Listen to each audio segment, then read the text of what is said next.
Tribes நேயர்களுக்கு வணக்கம். இன்றைய நிகழ்ச்சியில் நம்மோடு பேச இடதுசாரி செயல்பாட்டாளர் தோழர் நாதன் அவர்கள் இணைந்துள்ளார். வாருங்களோடு பேசுவோம்.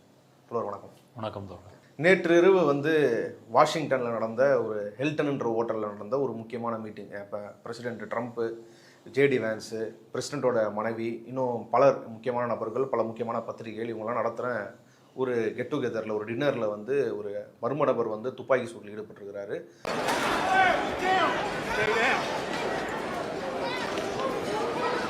அவரை வளைச்சி பிடிச்சிருக்கிறாங்க. மற்ற யாருக்கும் எந்த பெரிய பாதிப்புன்னு, முக்கியமான நபர்கள் யாருக்கும் பெரிய பாதிப்பு இல்லை. ஆனால் ஒரு ஆஃபீஸருக்கு குண்டடிப்பட்டிருக்கிறதா சொல்லப்பட்டிருக்குது. இது பெரும் பரபரப்பை ஏற்படுத்தியிருக்குது. யார் அந்த மர்ம நபர், ஏன் அந்த இடத்துல போய் அந்த மாரி ஒரு தாக்குதல் நடத்தணும், எதுக்காக அந்த கூட்டம், இதை பற்றி கொஞ்சம் விரிவாக சொல்லுங்கள். பொதுவாக ஊடகங்களில் ஒவ்வொரு துறையும் ஒரு பீட்டு பார்ப்பாங்கன்னு சொல்லுவாங்கல்ல. கோர்ட்டு பீட்டு, ஆமாம், station beat, secretariat beat, crime, இந்த மாதிரி சொல்வது போல் வெள்ளை மாளிகைக்குன்னு உள்ள நிருபர்கள் இருக்காங்க இல்லையா, அந்த செய்தியாளர்களுக்கான ஒரு கூட்டம், ஒரு விருந்து. இது வாஷிங்டன் உள்ள ஹில்டன் ஹோட்டலில் நடக்குது. அதில் ட்ரம்ப் ப்ரெஸ் ஃப்ரீடத்தினுடைய அனிவர்சரி, அதை பற்றி பேசுகிறாரு. ப்ரெஸ் ஃப்ரீடத்துக்கும் ட்ரம்ப்புக்கும் எந்த சம்மந்தமும் இல்லை.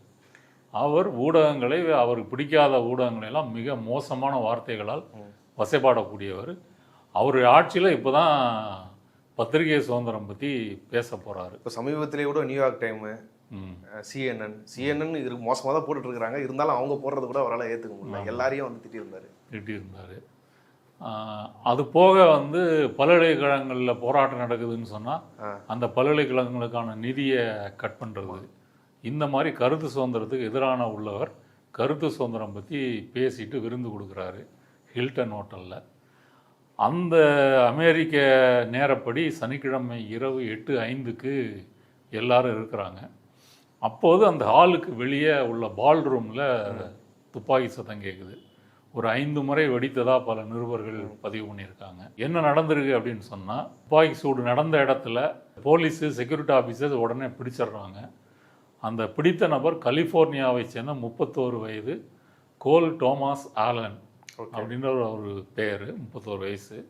அவரை சட்டையெல்லாம் கழட்டி படுக்க வைத்து கையில் காப்பு போடுறாங்க. அந்த ஃபோட்டோவை ட்ரம்பே வெளியிடுறாரு. அவர் அந்த ஹோட்டல்லையே தங்கியிருந்ததாகவும், தன்னோட ஒரு ஷார்ட் கன்னு, பிஸ்டலு, ஏராளமான கத்திகள் இதோடு வந்ததாகவும், செக்யூரிட்டி செக்கப் இருக்கு இல்லையா, அங்கே பிரச்சனையாகி தான் ஒரு பிரச்சனையாகிருக்கு. இவங்க சுட்டாங்களா, அவர் சுட்டாரா என்னன்னு தெரியும். அவர் சுட்டதில் ஒரு செக்யூரிட்டி ஆஃபீஸருக்கு நோக்கி சுட்டிருக்காரு. ஆனால் அந்த செக்யூரிட்டி ஆஃபீஸர் புல்லட் ப்ரூஃப் போட்டதுனால அவருக்கு ஒன்றும் காயம் வரலை. இதுதான் நேற்று நடந்த சம்பவம். உடனே பாதுகாப்பு அதிகாரிகள் ட்ரம்ப்பு, மெலானியா ட்ரம்ப்பு, ஜேடி வான்ஸு, மற்ற அவர் கேபினெட்டில் உள்ளவங்க எல்லாத்தையுமே சேஃபாக அந்த ரூமை விட்டு வெளியே கொண்டு போயிட்டாங்க.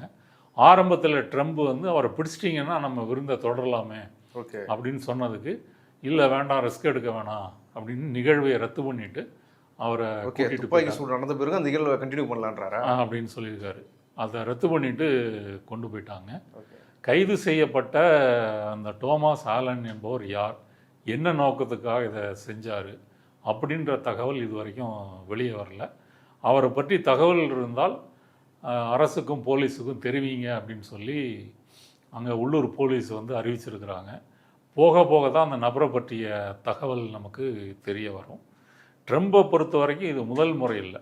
ஆமாம், அவர் பிரச்சாரத்தின் போதே பென்சில்வேனியாவில் ஒருத்தர் சுட்டு காதில் எல்லாம் அவருக்கு ரத்தம் வரும், காதை உரசிட்டு புல்லட் போகும். 2024 பிரச்சாரத்தில் அப்போவே நடந்திருக்கு. இது இல்லாமல் ட்ரம்ப் கட்சிக்கான ஒரு இன்ஃப்ளூயன்சர். அவர் இந்த எல்ஜிபிடி கியூ இருக்கு இல்லையா, அதுக்கு எல்லாம் எதிரானவங்க தான் குடியரசுக் கட்சி, ட்ரம்ப், இவங்க எல்லாமே தீவிரமான வலதுசாரி என்ற முறையில் அந்த கொள்கைக்கு எதிரானவங்க. அதில் அதை பற்றி பேசிகிட்டு இருக்கும்போது அவர் சுடப்பட்டு கொல்லப்படுறார், ஒரு பல்கலைக்கழகத்தினுடைய மாணவர்கள்ட்ட பேசிகிட்டு இருக்கும்போது. இப்போ ட்ரம்புக்கு நேற்று நடந்த இந்த சம்பவத்தை பார்த்து பல பேர் கண்டிச்சிருக்காங்க. ட்ரம்பே என்ன சொல்லியிருக்காரு, அமெரிக்கர்கள் கருத்து வேறுபாடு இருந்தால் கருத்தால் தான் பேசிக்கணும், வன்முறையால் பேசக்கூடாது, இது உங்களை குறி வச்சிருக்குமா சொல்ல முடியாது, ஐ கெஸ் அப்படின்லாம் சொல்லியிருக்காரு.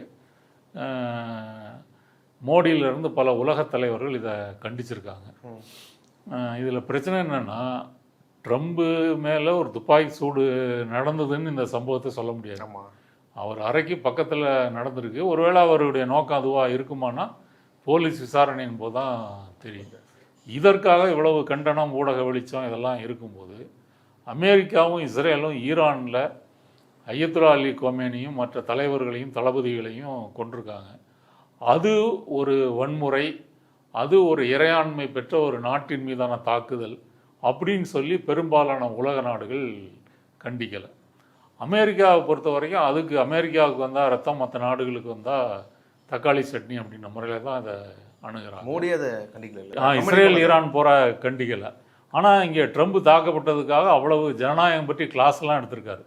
இது ஜனநாயகத்துக்கு எதிரானது, ஜனநாயகத்தில் வன்முறைக்கு இடமில்லை. இவர் இருக்கும்போது தான் குஜராத்தில் 2000க்கும் மேற்பட்ட முஸ்லீம் மக்கள் கொலை செய்யப்பட்டாங்க. அவர் இதை பற்றி பேசுகிறாரு. இவருக்கும் மணிப்பூர் எரிஞ்சிட்டு இருக்கு. இந்த சம்பவம் நடந்த ஹில்டன் ஹோட்டலில் வந்து ரீகன் ஹோட்டல்னு அழைப்பாங்களாம். ஏன் அப்படின்னு சொன்னால் 1981 ரொனால்டு ரீகன் அதிபராக இருக்கும்போது இதே ஹோட்டலில் அவர் மீதும் ஒரு தாக்குதல் முயற்சி நடந்திருக்கு. அதுலேருந்து அவர் தப்பிச்சிட்டாரு. அதிலிருந்து அந்த ஹோட்டலை ரீகன் ஹோட்டல் என்று அப்படி சொல்லுவாங்களாம். இது நடந்திருக்கு. மற்றபடி இந்த ட்ரம்ப் ஒரு தீவிரமான வலதுசாரி கொள்கைகளை பேசக்கூடியவர். இமிக்ரண்ட்ஸ் மத்தியில் கடும் எதிர்ப்பு இருக்குது. இவர் வந்ததுக்கு பிறகே பல சட்டவிரோத குடியேறிகள் என்ற பெயரில் பல நாட்டு மக்கள் வந்து கைது செய்யப்பட்டு திருப்பி அனுப்பப்பட்டிருக்காங்க. அவங்களை வேலை செய்கிற இடத்துல போய் அத்துமீறி சோதனை போடுறது, இந்த மாதிரி நடந்திருக்குது. அடுத்தது இமிக்ரண்ட்ஸ் மட்டுமல்ல, ஒரு முஸ்லீம்கள் மீதான வெறுப்பு, கருப்பின மக்கள் மீதான வெறுப்பு. அது இல்லாமல் ஃபெடரல் கவர்மெண்டில் பல அரசு ஊழியர்கள் வேலை நீக்கம் செய்யப்பட்டிருக்காங்க. இப்படி பல தரப்பில் இருந்தும் ட்ரம்புக்கு மீதான ஒரு வெறுப்பு இருக்குது. இந்த போர்னாலையும் இருக்குது. அவருடைய அப்ரூவல் ரேட்டிங்கே இந்த போர் நடக்கும்போது குறைஞ்சிருக்கு. ஆரம்பத்தில் மேக் அமெரிக்கா கிரேட் அகைன்னு பிரச்சாரம் பண்ணும்போது அவருடைய ரேட்டிங் அதிகமாக இருந்தது. அதெல்லாம் இன்றைக்கி குறைஞ்சிருக்கு. செல்வாக்கு, இமேஜ் இழந்து போய் தான் இருக்கிறாரு. இதுதான் நேற்று நடந்த சம்பவம். மற்றபடி இதற்கு மேலே அவர் யார், என்ன நோக்கம், என்ன பின்னணி அப்படின்றது நம்ம விசாரணைக்கு பிறகு தான் தெரிய வரும். எப்படி அமெரிக்கா போன்ற ஒரு நாட்டில் ஒரு பிரசிடெண்ட்டாக இருக்கக்கூடிய மேலே கிட்டத்தட்ட இது 4வது 5வது தாக்குதல் ட்ரம்ப் மேலேயாட்ட, இதுவும் ட்ரம்ப் நோக்கி தான் நடக்கப்பட்டது அப்படின்னா 4வது 5வது இது எப்படி அப்படி ஒரு பாதுகாப்பு நிறைஞ்ச ஒரு நாட்டில் ட்ரம்ப்புக்கு போன்ற பிரதம அதிபர்களுக்கு எவ்வளோ பாதுகாப்பு இருக்கும், அதெல்லாம் மீறி எப்படி ஒரு தாக்குதல் நடத்துன்ற எண்ணம் வருது, எப்படி அது ஒரு பழக்கமாக அங்கே இருக்குது? இல்லை, இதெல்லாம் ஒரு விதிவிலக்கான சம்பவம் தான். நீங்கள் ட்ரம்ப் ஒரு இடத்துக்கு போகிறாரு அப்படின்னு சொன்னாலே பயங்கரமான செக்யூரிட்டி செக்கப்பில் இருந்து பல புரோட்டோக்கால் நடைமுறைகள் இருக்குது. வெளிநாட்டுக்கு போகிறாரு, இப்போ டெல்லிக்கு வராருன்னு சொன்னால் 1 மாதத்துக்கு முன்னாடியே செக்யூரிட்டி ஆஃபீஸர்ஸ் வந்து எங்கே தங்குறாரு, எங்கே போகிறாரு, எவ்வளோ தூரம் காரில் போகிறாரு, அவர் போகிற கார் முதல் கொண்டு ஃப்ளைட்டில் வந்து இறங்கிடும். ஒரு ஹோட்டலில் தங்குறாருன்னா அந்த ஹோட்டலில் ஃபுல்லாகவே இவங்க தான் தங்குவாங்க. அமெரிக்க அதிகாரிகளும் செக்யூரிட்டி ஆஃபீஸர்ஸ் மட்டும்தான் தங்குவாங்க. இது அப்படி இருக்கும்போது அமெரிக்க அதிபரை நெருங்குவது சிரமம். இதை பொறுத்த வரைக்கும் அவர் ஏற்கனவே அந்த ஹோட்டலில் தங்கியிருக்கிறாரு. அந்த ஹோட்டலில் கான்ஃபரன்ஸ் ஹாலில் தான் இந்த விருந்து நடைபெறுவதாக இருந்திருக்கு. அவர் ஹோட்டலில் செக்யூரிட்டி இருக்குதா இல்லையா நமக்கு தெரியல, எப்படியோ அந்த ஆயுதங்களை கொண்டு வந்திருக்காரு. இன்னொன்று, அமெரிக்காவை பொறுத்த வரைக்கும் துப்பாக்கி வைத்துக் கொள்வதற்கு லைசன்ஸ் தான் நீங்கள் வச்சுக்கலாம். லைசன்ஸ் யாரும் எடுக்க முடியுமா? எடுக்கிறது கொஞ்சம் சிரமம் தான். ஆனால் நிறைய பேர் ஆமாம் துப்பாக்கி வைத்திருக்கும் உரிமையை கோருகின்ற நாடாகத்தானே இருக்குது. இந்த துப்பாக்கியை வந்து தடை செய்யணும், இதனால் பொது இடங்களில் வந்து மாணவர்களோ இளைஞர்களோ பொதுமக்களை வந்து கொலை செய்வது அதிகரிக்குது. ஒவ்வொரு வருஷமும் இந்த ஷூட்டிங் என்பது நடந்து பலர் கொல்லப்படுறாங்க. துப்பாக்கியை தடை செய்யணும் என்ற கருத்தும் போராட்டமும் மக்கள்கிட்ட இருக்குது. ஆனால் குடியரசுக் கட்சி போன்ற வலதுசாரிகள் இவங்கெல்லாம் துப்பாக்கி வேணும் அப்படின்னு சொல்லக்கூடியவங்க. அதனால் துப்பாக்கி நீங்கள் ஒரு இடத்துக்கு கொண்டு போகிறதோ காரில் வச்சுக்கிறதோ லைசன்ஸ் இருந்தால் அது வந்து சாதாரண விஷயம். அதன் மூலமாக அவர் வைத்திருந்திருக்கலாம். ஆனால் எப்படி இருந்தாலும் இவர் இருக்கிற ரூமுக்குள்ளே அவர் வரல. பக்கத்து ரூமில் அவர் இதெல்லாம் செக்யூரிட்டி செக்கப்லேயே பிடிச்சிட்டாங்க. பிடிச்ச உடனே கைது பண்ணிட்டாங்க. அவர் சுட்டிருக்காரு, பதிலுக்கு அவங்க சுட்டிருக்காங்க. ஆனால் அவர் மேலே காயம்லாம் ஒன்றும் வரல. நான் என்ன நினைக்கிறேன்னா, அவர் முயற்சிகள் எதுவும் செய்வதற்கு முன்னாடியே அவரை மடக்கி பிடிச்சிருக்கணும்.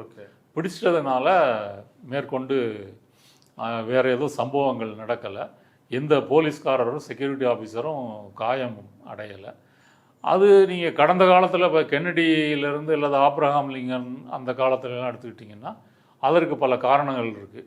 ஆப்ரஹாம் லிங்கன் வந்து அமெரிக்க உள்நாட்டு போர் நடக்குது இல்லையா, வடக்கு மாநிலங்கள் தெற்கு மாநிலங்கள், வடக்கு மாநிலங்கள் அடிமை முறையை ஒழிக்கணுன்றாங்க, தெற்கு மாநிலங்கள் பண்ணை வயல்கள்லாம் இருக்கிறதுனால அடிமை முறை ஒழிக்கக்கூடாதுன்னு சொல்கிறாங்க.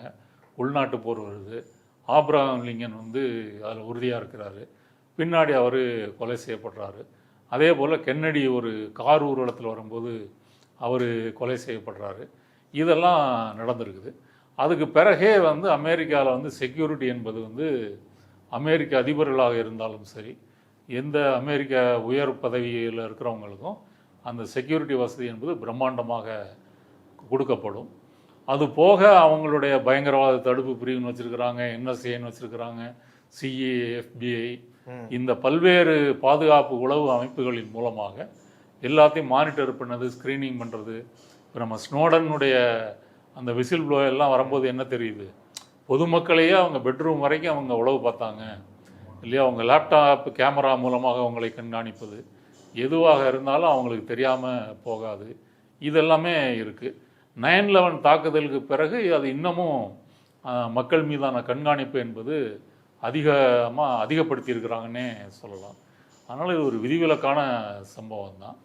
உண்மையிலேயே அவருக்கு என்ன நோக்கம்ன்றதெல்லாம் விசாரணைக்கு பிறகு தான் தெரியும். ட்ரம்ப் இதை வைத்து கொண்டு ஒரு அரசியல் ஆதாயம் அடைவது, தன்னுடைய இமேஜை அதிகப்படுத்தி கொள்வது, அந்த வேலைகளே அவர் செய்கிறாரு.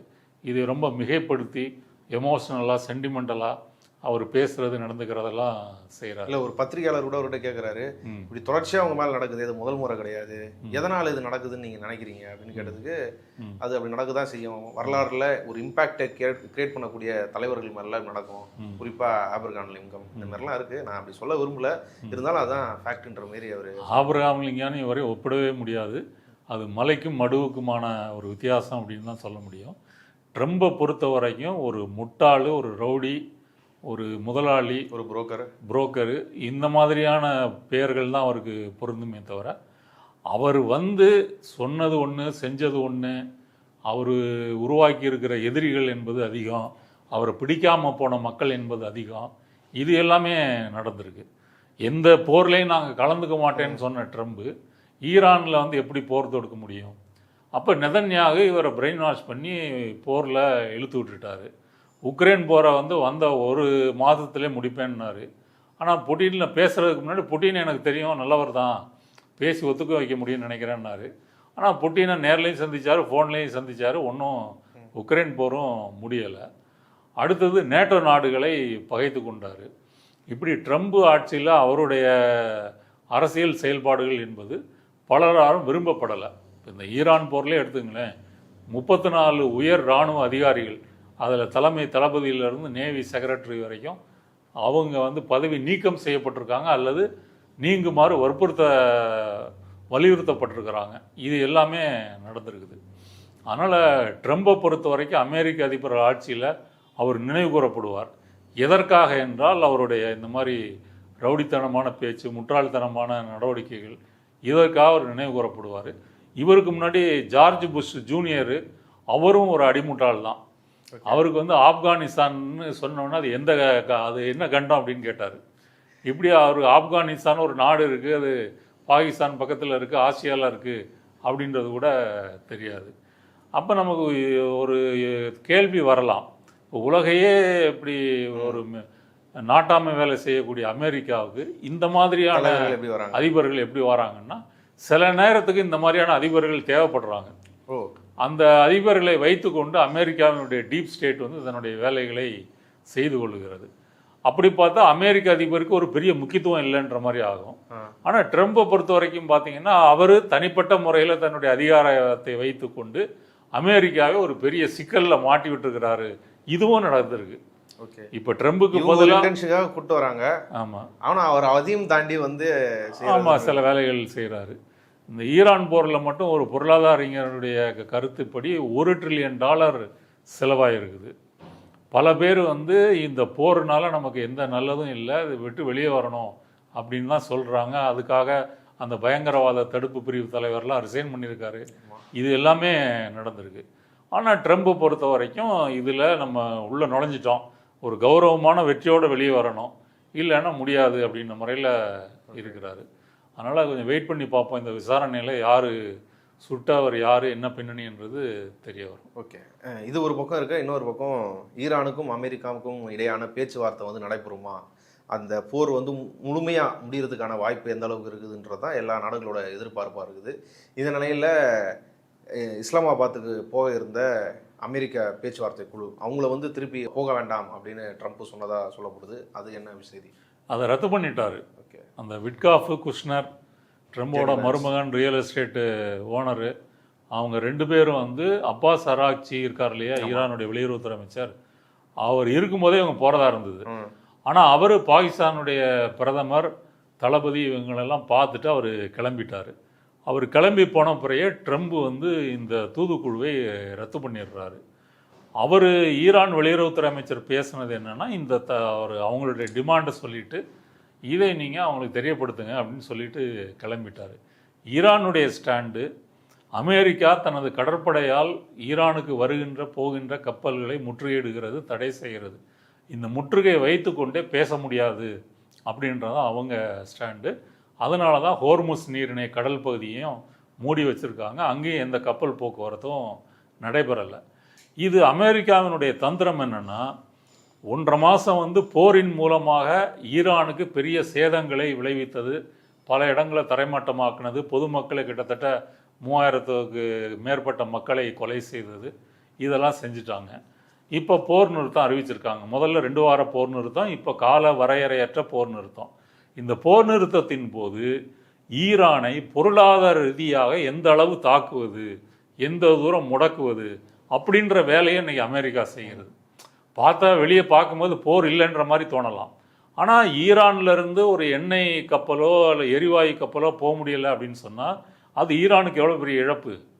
ஏற்கனவே பொருளாதார தடை அப்படின்னு சொல்லி அந்த நாட்டை சீர்குலைத்து பல வருடங்களாக முடக்கி வச்சுருக்கிறீங்க. அதனால் அந்த பாதிக்கப்பட்டிருக்குது அந்த நாடு. அதனுடைய க்ரூட் ஆயிலில் ஒரு 80% சீனா வாங்குகிறது. அதையும் இன்னைக்கு வந்து முற்றுகையினால் கட் பண்ணியிருக்கிறீங்க. இது அமெரிக்காவினுடைய ஒரு உத்தி. நீங்கள் சதாம் ஹுசேன் ஆண்டபோது 2003 ஈராக் போர் நடத்துனாங்க இல்லையா, அப்போ சாங்ஷன் போடுறாங்க. சாங்ஷன் போட்டு வந்து ஒரு மருந்து கூட இறக்குமதி பண்ண முடியாது. அதில் ஒரு 5 லட்சம் குழந்தைகள், ஈராக்கிய குழந்தைகள் மருந்து இல்லாமல் இறந்து போகிறாங்க. அதை அப்போ இருந்த வெளியுறவு செயலாளர் ஒரு லேடி, அவங்க மேடம் ஆல்பிரைட்னு நினைக்கிறேன், பேர் சரியாக ஞாபகம் இல்லை, அவங்கள்ட்ட கேட்டபோது இந்த மாதிரி இறந்து போகிறாங்கன்னா அது வந்து ஒருத்து தான் அது அப்படின்னு சொல்லி அதை நியாயப்படுத்துகிறாங்க. இப்போ கியூபாவாக இருக்கட்டும், வடகொரியாவாக இருக்கட்டும், ஈரானாக இருக்கட்டும், முன்னாடி ஈராக்காக இருக்கட்டும், ஆப்கானிஸ்தானாக இருக்கட்டும், இந்த போர் இல்லாத காலங்களில் இந்த பொருளாதார தடை இருக்குது இல்லையா, அது அந்த நாட்டை வந்து கொடூரமாக தாக்கக்கூடிய, என்ன சொல்கிறது, ஆயுதமற்ற ஒரு போர், ஒரு பொருளாதார போர் அப்படின்னே சொல்லலாம். ஈரானை பொறுத்த வரைக்கும் இந்த பொருளாதார தடைகளை தாண்டி தான் அது தன்னுடைய பயணத்தை தொடர்ந்துக்கிட்டு இருக்கு. சீனா போன்ற நாடுகள் வாங்கலை அப்படின்னு சொன்னால் ஈரானுக்கு எந்த வருமானமே கிடையாது. அப்போ இதை திட்டமிட்டு செய்கிறாங்க. இதோட மட்டும் நிறுத்திக்கலை. சீனாவில் ஒரு எண்ணெய் சுத்திகரிப்பு ஆலை இருக்குது, 2வது பெரிய ஆலை. அவங்க தான் ஈரானுடைய ஆயிலை வாங்கி சுத்திகரிப்பு பண்ணுறாங்க. இப்போ அந்த சீன கம்பெனிக்கு ஒரு சாங்ஷன் கொடுத்துருக்காங்க. அந்த கம்பெனிக்கு கொண்டு போகிற கப்பல்கள், 40க்கும் மேற்பட்ட கப்பல்கள், கப்பல் நிறுவனங்கள், அதற்கும் சாங்ஷன். இதை சைனா வந்து கடுமையாக கண்டிச்சிருக்கு. இப்போ இதிலேருந்து என்ன நம்ம தெரிஞ்சுக்கலாம் அப்படின்னு சொன்னால், ஈரானை பொருளாதார ரீதியாக மேலும் ஒரு அழிவு பாதைக்கு கொண்டு செல்வது, அதன் மூலம் பணிய வைப்பது. குண்டு போட்டு அழித்தது ஒன்று, இப்போ குண்டு போடாமல் அழிக்கிற வேலையை அமெரிக்கா செஞ்சிட்ருக்கு. ஈரானை பொறுத்த வரைக்கும் அதில் உறுதியாக இருக்கிறாங்க. அந்த கடற்படை முற்றுகையை எடுத்தால் மட்டும்தான் நாங்கள் பேச்சுவார்த்தைக்கு வருவோம், அப்போ தான் ஹோர்முஸ் நீரிணையை திறப்போம், இடையில் வேறு எந்த பேச்சுவார்த்தையும் நேரடியாக நடத்த மாட்டோம். ட்ரம்பை பொறுத்த வரைக்கும் இதில் ஏதாவது ஒரு ஈரான் இறங்கி வந்ததுன்னா நமக்கு வெற்றி அப்படின்னு சொல்லிட்டு முடிச்சுட்டு வரலாம் அப்படின்னு பார்க்குறாரு. ஏற்கனவே அந்த அளவு பேர் ரிப்பேர் ஆயிடுச்சு. என்ன சொன்னாங்க, சில நாட்களில் முடிச்சிருவோன்னாங்க, சில வாரங்கள்னு சொன்னாங்க. இப்போ ஒரே நைட்டில் கூட முடிச்சிருவேன்னாரு. ஆமாம், ஒரு 1.5 மாதத்துக்கு மேலே 2 மாதம் ஆக போகிறது. இப்போ கேட்டால் என்ன சொல்கிறாரு, வியட்நாம் போர் வந்து 18 வருஷம் நடந்துச்சு, ஈராக் போரில் பல வருடங்கள் அமெரிக்க படை இருந்துச்சு, நான் சில வாரங்கள் தானே இருந்திருக்கிறேன், இல்லை நீங்கள் தானே சொன்னீங்கன்னு கேட்டதுக்கு அப்போ சொன்னேன், இப்போ அதுலேருந்து ஒரு பிரேக் எடுத்துக்கிறேன் அப்படின்னு ஒரு கூசாமல் சொல்கிறாரு. அப்போ இதிலிருந்து இவங்களுக்கு இந்த போர் எதுக்கு பண்ணுறோம், அந்த நோக்கம் அது நிறைவேறலை, அதை விட்டு வெளியே வரணும், இப்படி எந்த விதமான திட்டமும் இல்லை. இப்போ மிஞ்சி நிற்கிறது இந்த மாதிரி வெத்து உதாரில் தான் அமெரிக்கா இருக்கிறது. இது தொடரும் பட்சத்தில் இப்போ இன்றைக்கி அந்த அப்பாஸ் அராக்ஜி வந்து ஓமன் நாட்டுக்கு வந்து ஓமன் அதிபர் சுல்தானையும் பார்த்துட்டு போயிருக்காரு. அதன் மூலம் என்ன பிரச்சனை, இப்போ ஓமனையும் ஈரான் தாக்கியிருக்கு. இவ்வளோத்துக்கு ஓமன் வந்து இஸ்ரேலையும் அமெரிக்காவையும் கண்டித்த நாடு. ஆமாம், அந்த முதல் பேச்சுவார்த்தையில அவங்க தான் முன்னின்று நடத்தின நாடு. அந்த நாட்டு சுல்தானையும் பார்த்து பேசியிருக்கிறாரு. வளைகுடா நாடுகள் பொறுத்த வரைக்கும் அவர்கள் இனி அமெரிக்காவுக்கு போடுகின்ற அழுத்தம் அதிகரிக்கும். அதே போல் ஐரோப்பிய நாடுகள், நேட்டோ நாடுகள், ஆசிய நாடுகள், மொத்தத்தில் உலக நாடுகள் இந்த ஹோர்முஸ் நீரிணை மூடியிருக்கிறதுனால படுகின்ற சிரமங்கள்.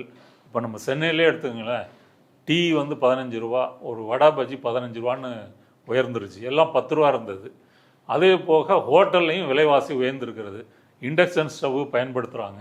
எல்பிஜி நிரப்புவதற்காக ஆட்டோ வந்து பல கியூ வரிசையில் நிற்கிறாங்க. 29 வெஸ்ட் பெங்காலுடைய 2வது கட்ட தேர்தல் முடிந்த பிறகு இங்கே பெட்ரோல் டீசல் விலை உயருமா அப்படின்ற பயம் வந்து மக்களுக்கு இருக்குது. உரத்தட்டுப்பாடு வந்துருச்சு. இப்படி பல பிரச்சனைகளை சந்திச்சுட்டு இருக்கோம். உலகம் முழுவதும் இதுதான் நிலைமை. அதனால் வளைகுடா நாடுகள், ஐரோப்பிய நாடுகள், நேட்டோ நாடுகள், ஆசிய நாடுகள் எல்லாருமே இன்றைக்கி அமெரிக்காவுக்கு ஒரு அழுத்தம் கொடுப்பாங்க. அதில் அமெரிக்கா இறங்கி வந்து தான் ஆகணும். ஈரான் வந்து இதுவரைக்கும் நியாயமாக தான் நடந்து கொண்டிருக்கிறது. அவர்கள் உறுதியை குலைப்பதற்காகத்தான் இந்த பொருளாதார முற்றுகை, சீனா மீது பொருளாதார தடை, இதெல்லாம் செஞ்சிட்ருக்கிறாங்க. ஓகே, இது எத்தனை நாள் வந்து சீனா வந்து இதை அனுமதிக்கும், அது ஒன்று. ரெண்டாவது, ஈரானில் ஆட்சி மாற்றம் நடத்திட முடியும் அப்படின்னு ஒரு நம்பிக்கையில் தான் இந்த போரை வந்து தொடுத்தாங்க. ஆனால் அதுக்கு முன்னாடி மக்கள் எதிர்ப்பை சம்பாதிச்சிட்டு இருந்த அரசு வந்து இப்போ மக்களோட நம்பிக்கை வந்து ஈரான் அரசு பெற்றுச்சு. தினக்கும் வீதிகளில் மக்கள் டெமான்ஸ்ட்ரேட் பண்ணிட்டு இருக்காங்க. அரசுக்கு ஆதரவாக அமெரிக்காவை எதிர்த்து, ட்ரம்ப்பை எதிர்த்து பண்ணிட்டு இருக்காங்க, இஸ்ரேலை எதிர்த்து. ஆனால் அந்த போரை தொடுத்த இஸ்ரேல்லையும் அமெரிக்காலையும் இன்னைக்கு மக்கள் வந்து அந்த தலைவர்களை நெத்தன்யாவை எதிர்த்து நேற்று கூட ஆயிரக்கணக்கான மக்கள் வந்து டெல்லவியில் போராட்டம் பண்ணியிருக்காங்க. ட்ரம்ப்பை எதிர்த்து தினக்கும் போராட்டம் பண்ணுறாங்க. இந்த மாற்றங்கள்லாம் இது எப்படி புரிஞ்சுக்கிறது? இஸ்ரேலை பொறுத்த வரைக்கும் அந்த நாடும் மக்களும் ஒரு பாசிசமயமான நாடு தான். ஆனாலும் அங்கே வந்து ஜனநாயகத்தை நேசிக்கக்கூடிய ஒரு இரக்கமுள்ள மக்கள் கொஞ்சம் பேர் இருக்கிறாங்க. அவங்களும் இருக்காங்க. அது மட்டும் தாண்டி அதை செய்யறதுக்கு ஒரு ஆப்டான ஆள் கிடையாது. ஆமாம், இவங்க இஸ்ரேலோட கனவை நிறைவேற்றுறதுக்கு ஒரு ஆப்டான ஆள் கிடையாதுன்ற அதிருப்தியும் வந்துடுச்சு மக்கள். ஆமாம், இந்த போர் இப்போ காசா போருக்கு முன்னாடி நெத்தன்யாகு ஊழல் வழக்கில் மாட்டி அவர் உள்ளே போயிருக்க வேண்டியது. இந்த போர்னால் அவர் தப்பிச்சுக்கிட்டு இருக்கிறாரு. அதனால் நெத்தன்யாகு மேலே அவங்களுக்கு ஒரு வெறுப்பு இருக்குது. நெத்தன்யாகு அரசாங்கத்தின் மீது எதிர்ப்பு தெரிவிக்கிறாங்க. ஆனால் ஹிஸ்புல்லாக்களை அழிக்க வேண்டும், ஈரானை அழிக்க வேண்டும் அப்படிலாம் கருத்து எடுத்திங்கன்னா பெரும்பான்மை மக்களுக்கு அதில் உடன்பாடு தான் இருக்கும். இப்போ நம்ம பேசிகிட்டு இருக்கிற இந்த நேரத்தில் காசாவில் சுட்டு கொண்டிருக்காங்க, 4 பேர் சுட்டு கொண்டிருக்காங்க. இப்போ 72,500 அப்படின்ற எண்ணிக்கையே காசாவில் அந்த மக்கள் படுகொலை என்பது தொற்றுக்குது. வெஸ்ட் பேங்கில் வந்து நேற்று வந்து உள்ளாட்சி தேர்தல் நடந்திருக்குது. இவ்வளவு போர்ச்சூழல் மத்தியிலையும் அதுலேயும் கொஞ்சம் மக்கள் வந்து ஓட்டுலாம் போட்டிருக்கிறாங்க. என்ன இருந்தாலும் அவங்களுக்கு அதிகாரமற்ற ஒரு நிலை தான் நீடிச்சுக்கிட்டு இருக்குது. அதனால் உலகம் முழுவதும் ட்ரம்புக்கு எதிர்ப்பு இருக்குது, இஸ்ரேலுக்கு எதிர்ப்பு இருக்குது அப்படின்றதெல்லாம் உண்மைதான். பல நாடுகள் வந்து இந்த போரை விரும்பவில்லை. முக்கியமான காரணம், அந்த போரினால் நாம் பாதிக்கப்பட்டிருக்கிறோம். நம்ம இறக்குமதி செய்கின்ற க்ரூட் ஆயில் தட்டுப்பாடு ஏற்பட்டிருக்கு, பெட்ரோல் டீசல் விலை உயர்வு, பெட்ரோலியம் பை ப்ராடக்ட்ஸு, அது சம்மந்தப்பட்ட நூற்றுக்கணக்கான தொழிற்சாலைகள் இன்றைக்கி முடங்கி இருக்குது. ஒரு சின்ன பேக்கேஜிங்காக இருக்கலாம், ஒரு ரப்பர் டியூப்பாக, பிளாஸ்டிக் டியூப்பாக இருக்கலாம், எல்லாமே இன்றைக்கி பிரச்சனை. உரங்கள் தட்டுப்பாடு பாதிப்பு. அதனால் வந்து மக்கள் எதிர்க்கிறாங்க. இந்த எதிர்ப்பு இன்னும் போக போக அதிகரிக்கும். அது ஈரானாக இருந்தாலும் சரி, இஸ்ரேலாக இருந்தாலும் சரி, வளைகுடா நாடுகள், சவுதி அரேபியா, அமீரகம்லாம் ஆரம்பத்தில் அமெரிக்கா ஈரானை முடித்து விடும் அப்படின்னு எதிர்பார்த்தாங்க. இல்லை, நம்ம தான் முடிய போகிறோன்னு பின்னாடி தான் அவங்களுக்கு தெரிய வருது. அவங்க மத்தியிலையும் இது தொடரும் பட்சத்தில் அந்த நாடுகளின் மக்களும் எதிர்ப்பு தெரிவிப்பாங்க. ஓகே. அப்புறம் அந்த நாடுகளில் வேலை செய்யக்கூடிய நம்ம ஆசிய நாட்டு தொழிலாளிகள், இந்தியர்கள் மட்டும் 90 லட்சம் பேர் இருப்பாங்க. அதில் எவ்வளவு நாள் தான் வேலை இல்லாமல் இருக்க முடியும்? ஸோ இதெல்லாம் சேர்த்து பார்க்கும்போது இது எதிர்ப்பு என்பது அதிகரிக்கும். அமெரிக்கா ஒரு பலவீனமான நிலையில் தான் இருக்குது. அமெரிக்க ஊடகங்களே அதை அப்படி எழுதியிருக்குது. அதனால் இப்போ அமெரிக்கா அந்த கௌரவத்தை எல்லாம் விட்டு பேச்சுவார்த்தை டேபிளுக்கு ஈரான் கோருகின்ற அந்த நிபந்தனைகளோடு வந்தால் தான் இது முடியும். கண்டிப்பாக அமெரிக்கா அதுக்கு வரும். இவ்வளவு நேரம் பல்வேறு விஷயங்கள் குறித்து உங்கள் கருத்துக்களை பகிர்ந்து கொண்டதுக்கு நன்றி. நன்றி.